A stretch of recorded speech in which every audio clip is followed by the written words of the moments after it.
بانو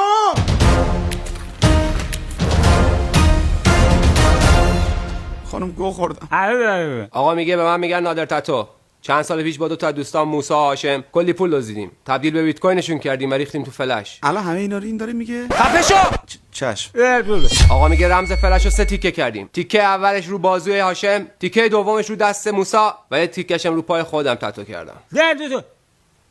آقا میگه راستی طرف معرفی کنم، ایشون همسرم پریسا هستن. هاشم عاشق پریسا بود. چند سال پیش که من با پریسا ازدواج کردم، هاشم دیوونه شد و افتاد گوشه تیمارستان. موسی هم چون داداشی هاشم بود از این کار من ناراحت شد و با من قطع ارتباط کرد و منم دیگه نتونستم به اون رمزا دسترسی پیدا کنم، تا اینکه شما 2 تا کله پوک سر راه من قرار گرفتیم و به من کمک کردین تا اون رمزا رو پیدا کنم. آدم یاد این فیلم ترکیه میفته. دهنتو ببند.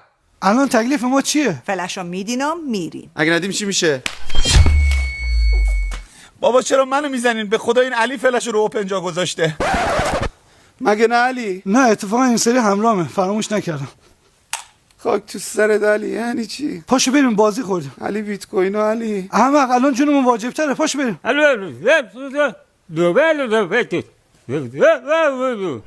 آقا میگه بزنید به چاک. خیلی کثافتی. من دیگه شما رو نمیبینم. بیت کوین میخواره بیا. بیتش اینم کوینش. من دیگه شما رو نمیبینم.